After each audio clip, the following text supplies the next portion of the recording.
L'enjeu pour le notariat est de prendre dans l'univers numérique toute sa place pour y accomplir la mission de sécurité juridique qu'il accomplissait dans le monde physique.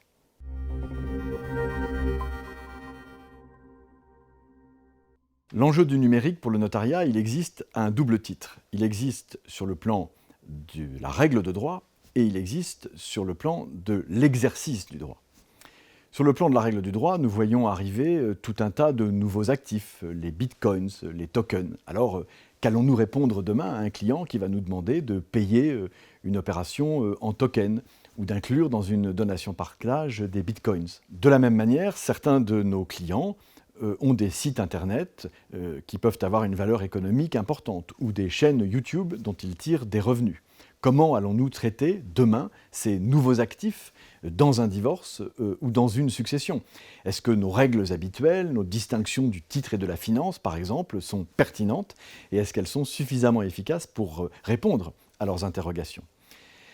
On voit aussi apparaître de nouvelles techniques contractuelles, comme par exemple le smart contract, ce système d'exécution automatique du contrat. Qu'allons-nous répondre demain à un client qui nous demandera, pour un bail commercial, que le dépôt de garantie soit payé automatiquement pour un smart contract? Qu'allons-nous répondre à celui qui va vouloir régler son indemnité d'immobilisation dans une promesse immobilière au moyen de ce même mécanisme? Au-delà de ces nouveaux actifs et de ces nouveaux contrats, il se pose la question de la personne. Que penser de celui ou de celle qui est dans une zone où il n'a pas accès à Internet et ne peut plus effectuer, par exemple, ses formalités fiscales ou ses formalités pour un changement de carte grise? Ne faut-il pas imaginer une forme de vulnérabilité numérique pour celui ou celle qui n'est pas à l'aise avec les instruments dématérialisés ou ne sait même pas du tout s'en servir? Faut-il envisager des mécanismes qui lui permettraient, par exemple, d'identifier un tiers qui aurait la possibilité de remplir à sa place ces formalités? À côté de la question de la règle de droit, se pose pour le notaire et pour tous les professionnels du droit la question de l'exercice du droit. Le monde numérique, l'intelligence artificielle font-ils peser pour le professionnel du droit un risque d'obsolescence ou d'inutilité sociale?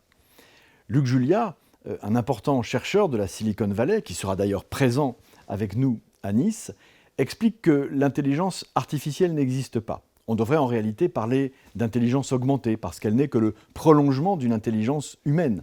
L'intelligence artificielle n'est que ce que l'homme veut bien lui apprendre de faire.